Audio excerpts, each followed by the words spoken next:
Bonsoir à toutes, bonsoir à tous. Heureuse année 2025 à chacun d'entre vous. Nous sommes le groupe Onili et pour commencer cette nouvelle année, nous avons décidé de mettre les couples à l'honneur dans une émission appelée À la rencontre des couples dans la rubrique C'est mon histoire tout au long de cette semaine. Nos chers couples mariés répondront à plusieurs questions pour partager leur expérience. Aujourd'hui, c'est la première partie de notre émission. Pour commencer, nous allons poser la première question au couple marié. Likas, à toi pour la phase question. Chers couples, contente de vous retrouver. Nous espérons que vous allez bien. Nous vous donnons la parole pour vous présenter. Je suis Moreno Costa. Et moi, Moreno et Amisile. Alors, ça fait précisément 2 ans et 8 mois que nous nous sommes dit oui. Je suis de service au ministère des Jeunes d'Impact. Et moi, au ministère des Familles d'Impact. Chers couples, comment vous êtes-vous rencontrés? Excellente question. Alors, nous nous sommes rencontrés dans le cadre d'une fête. J'ai été invité dans un quartier dit la Cité des Équatos, précisément au niveau de l'auberge d'Okala, pendant que moi j'habitais à Okala-Carrière. Donc j'ai été convié à cette fête. Et comme des jeunes, lorsqu'on va toujours à une fête, naturellement, on commence à balayer nos regards à gauche, à droite pour voir si éventuellement il y aurait une proie dans la zone pour que nous puissions, n'est-ce pas, sauter dessus.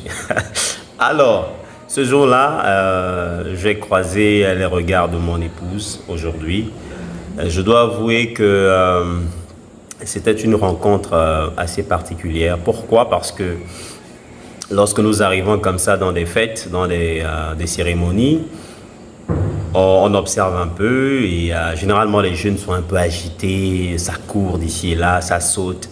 Mais ce jour-là, j'ai pu voir une jeune demoiselle assez calme, posée et correctement vêtue, il faut le dire. Elle était dans un boubou comme une robe, mais alors qui ne laissait pas forcément entrevoir ses parties. Donc ça m'a beaucoup interpellé et j'avoue que son calme, sa posture m'a interpellé. Et c'est justement à la suite de ça que je me suis rapproché d'elle. Et j'avoue que le premier jet de communication n'était pas facile. Elle était un peu réfractaire, elle était un peu serrée, un peu dans son coin. Mais en tant que bon chasseur, j'ai tenu ferme, j'ai insisté, j'ai posé des questions justement qui avaient attrait aux études, à l'école. Parce que je voyais un peu le profil de fille qui était mon épouse. Donc on a commencé à échanger et par la grâce de Dieu, j'ai eu la conviction qu'il fallait que ces conversations-là, ces échanges se fassent. Pourquoi? Parce que j'étais convaincu que je venais de trouver la femme de ma vie. En tout cas, à cette époque-là, j'avais cette conviction. C'est pourquoi je m'étais dit, bon, la fête était une occasion pour moi de la rencontrer, donc il fallait que ça continue. Donc, c'était ça la rencontre, c'était ça le premier regard, c'était ça la première rencontre. Donc, je vais laisser mon épouse poursuivre la rencontre en question. Ok, mais je pense que tu as omis de souligner un point. C'est qu'avant la première rencontre, déjà il avait écouté. Parce que ça se disait dans le quartier qu'il y a une jeune fille qui est arrivée, qui a aménagé donc dans ce dit quartier. Et c'est une très jeune et belle fille et que tout le monde voulait convoiter. Oh yes. Tout le monde convoitait. Oh yes. Et donc, il est arrivé à cette occasion, donc la fête. Il est arrivé, on s'est rencontrés, on s'est vus. Sauf que, bon, lui, il a trouvé que j'étais particulière. Mais moi, je ne l'appréciais pas du tout. Je le trouvais bizarre. Je ne le trouvais pas à mon goût. Effectivement, il faut le dire, je ne le trouvais pas à mon goût. Et puis, je n'avais jamais imaginé même qu'aujourd'hui, on pouvait être ensemble parce qu'au départ, c'était difficile. Et puis, à la première rencontre, il a commencé de me parler de l'école, quelle classe je fréquentais et tout ça. Et je ne comprenais pas pourquoi. Je dis, mais celui-là, qu'est-ce qu'il fait? Il veut se faire voir et tout. Donc, tous ces points-là me dérangeaient. Mais bon, on a eu la grâce vraiment de continuer à se rencontrer, discuter. Parce que sa cousine, donc celle qui fait le rapprochement entre lui et moi, sa cousine est ma meilleure amie. Donc, quand je me baladais avec sa cousine, on se voyait souvent. Et il faut dire, comme on le dit souvent, c'est elle qui a rangé le bise parce qu'elle disait non, mais mon cousin c'est quelqu'un de bien, mais si tu ne vas pas regretter d'être avec lui. Et je disais non, il ne me plaît pas, il ne m'intéresse pas et tout ça. Et là où je vous parle, on était en 2005. Wow. Donc ça fait déjà 19 ans qu'on se connaît, 19, 20 ans. Non, 20 ans. Non, 20 ans, c'est ça, qu'on se connaît. Wow. Donc c'était ça la rencontre, la première rencontre, le premier regard. Yes. Et ça a donné ce que ça donne aujourd'hui. Alléluia. Qui a fait le premier pas? Alors, qui a fait le premier pas? Excellente question. Avec les idées reçues, déjà, et avec les idées reçues, le système de pensée qui est dans le monde, naturellement, celui qui a fait le premier pas, c'est l'homme que je suis. Donc, déjà que c'était très mal vu lorsqu'une femme fait le premier pas, et je crois qu'aujourd'hui, toujours dans le monde, ça se dit, bien qu'on ait des exemples, des histoires où c'est la femme qui a fait le premier pas dans un cadre bien spécifique. Donc, pour cette rencontre-là, c'est moi qui ai fait le premier pas. C'est moi qui suis allé vers celle qui est aujourd'hui mon épouse. Ouais. Voilà, grâce à Dieu. Effectivement, c'est lui qui a fait le premier pas, comme il a si bien dit. On a reçu cette éducation comme quoi c'est l'homme qui doit toujours faire le premier pas. Et moi, me connaissant, je n'étais pas capable de faire le premier pas. J'étais tellement fière de moi, je savais qui je suis, quel est mon potentiel. Normalement, c'est l'homme qui me court après. Et donc, aller vers un homme, pour moi, ça ne pouvait pas se faire. Ça ne pouvait pas. Et donc, c'est lui qui a fait le premier pas, effectivement. Yes. Cher couple, dites-nous, quel a été le déclic pour que vous puissiez vous engager l'un envers l'autre? Le déclic, il est simple.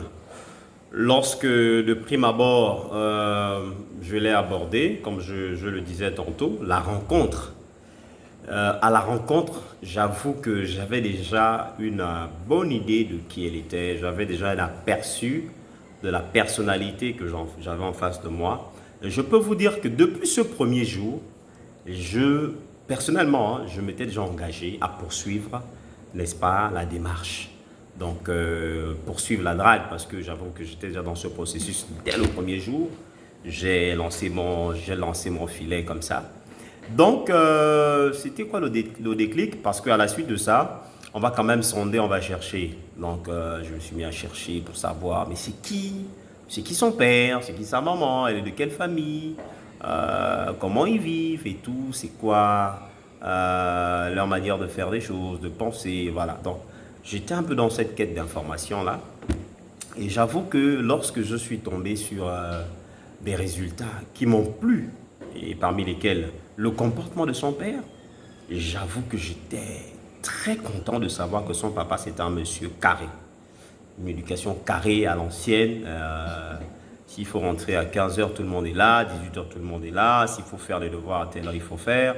C'est une éducation assez carrée et c'est quelque chose qui m'a beaucoup encouragé à continuer. Parce que je peux comprendre qu'elle est issue d'une famille éduquée et qui donne une bonne éducation. Donc, j'avoue que l'éducation, c'était quand même l'élément de base. Je me suis dit, je ne vais pas m'engager avec des filles qui survolent partout dans le quartier, qui sont là, qui déambulent. Non, ce n'est pas ce que je voulais pour moi, à l'âge que j'avais. Donc, c'était un élément quand même déterminant. J'ai vu là un papa carré. Je me suis dit, si le papa est carré, c'est qu'elle aussi, elle est dans le carré en question. Donc, c'était un élément déterminant pour moi. Voici le déclic. Ok, pour ma part, le déclic, c'était voilà, déjà comme je disais, je ne l'appréciais pas. Je ne l'aimais pas, je ne voulais même pas le sentir parce qu'il ne m'intéressait pas du tout. Mais ce qui a déclenché mon engagement, c'est le fait que je trouvais que c'était une personne sincère. C'est-à-dire Dieu a permis, par la grâce de Dieu, c'est vrai qu'on n'était pas vraiment en Christ. On allait à l'église, mais ce n'était pas vraiment ça. On n'était pas enseigné, je veux dire. Mais j'ai pu regarder son cœur. Il avait un cœur très sincère.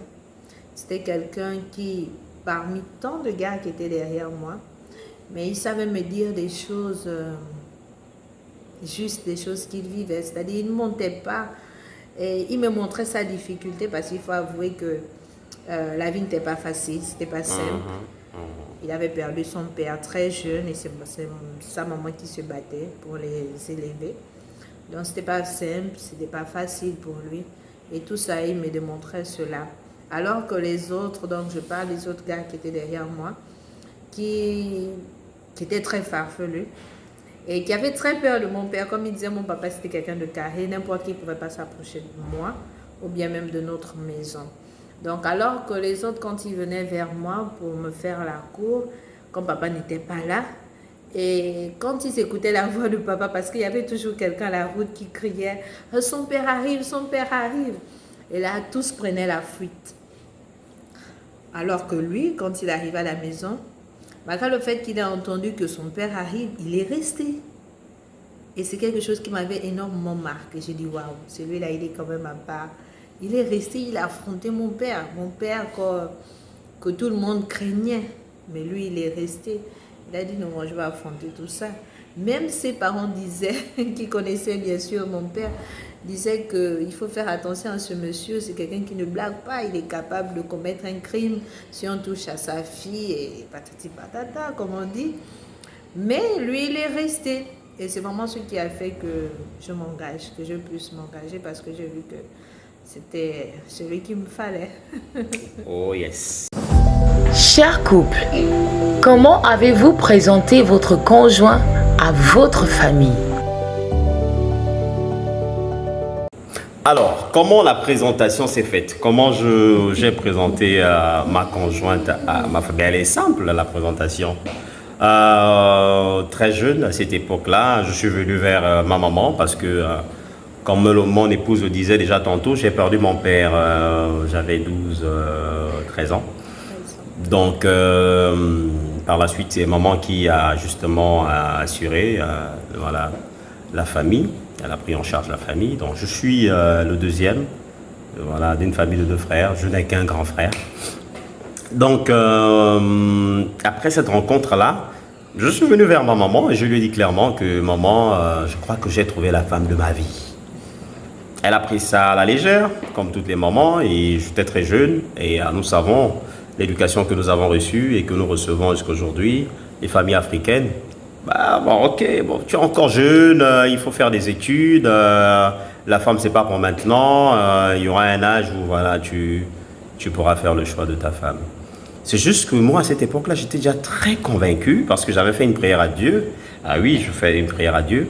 Et je dis à Dieu, je ne veux pas être un jeune frivole, je ne veux pas être un Don Juan, je veux être quelqu'un de bien posé, organisé, un responsable. Alors, maman prenait ça à la légère parce qu'elle se disait, mais toi, même prendre soin de toi, c'est un problème. Comment tu veux nous emmener une femme dans la maison? Enfin, dans la maison. Mais maman savait que si je fais le choix de prendre une femme, comme chez nous, la vérité, c'est que tu as fait le choix de prendre une femme, et ben, tu vas te débrouiller avec elle. Vous n'allez pas rester à la maison à faire des bébés. Débrouiller, vous avez un logement, et puis voilà. Maman n'a plus aucune responsabilité vis-à-vis de toi. Donc, j'étais conscient, mais très sérieux dans ce que je disais. Et maman prenait ça à la légère, mais je l'ai dit comme ça, sans langue de bois. Je lui ai dit clairement, j'ai croisé une fille, et je crois que cette fille-là, c'est ma femme. C'est ce que je dis à maman simplement. Et elle a pris comme elle l'a pris. Et puis, ça a pris le temps de mûrir, parce que oui, c'était pas du tic au tac. L'information est passée, donc maman a eu le temps de digérer. Le temps est quand même passé. Parce que les choses se sont vraiment, on va dire quoi, organisées un peu plus tard, quelques années après. comme on vous le disait déjà tantôt, la rencontre s'est faite en 2005. Donc, il y a eu quand même des années qui sont passées avant que les choses soient clairement définies. Mais pour annoncer à maman, c'était simple. Je suis venu, je lui ai dit que je crois que j'ai trouvé la femme de ma vie. Je crois que c'est ça. Ah là là, mais pour ma part, c'était plutôt difficile. Parce que mon papa, comme je disais, c'est quelqu'un de carré, de très difficile. Ah oui, je ne pouvais pas le lui dire. Quel courage! Je ne pouvais pas le lui dire. Déjà que lui nous disait qu'il faut terminer les études, il faut travailler avant de trouver quelqu'un. Donc, lui dire que je suis au lycée, et puis j'ai trouvé quelqu'un, un gars qui me plaît, ça ne clochait pas. Donc, je ne lui ai jamais dit que j'avais quelqu'un. Par contre, à maman, oui, je le lui ai dit. Parce que je discutais beaucoup avec maman. Et donc, j'ai dit à maman que voilà, j'ai quelqu'un, j'ai accepté quelqu'un. Bon, lui et moi ne faisions encore rien, on n'avait pas de rapport sexuel. Mais on se fréquentait déjà, on parlait ensemble, on planifiait déjà des petites choses ensemble. Mais voilà, moi, je n'ai pas eu le courage de dire à papa que j'avais déjà quelqu'un. Mais à ma mère, oui. Ma petite soeur aussi savait. Mais en dehors de, non, je n'ai pas eu le courage parce que mon père, si je le lui disais, il pouvait me tuer à cette époque. Donc, franchement, je ne lui ai pas dit. Il a juste eu ça quand lui s'est décidé à faire des présentations. Et c'est ce jour-là où mon père a su que, voilà, Missy avait quelqu'un. Voilà. Ah. Merci d'avoir regardé cette série de questions-réponses. Nous croyons que vous avez été bénis. Nous vous donnons rendez-vous très vite. À très bientôt.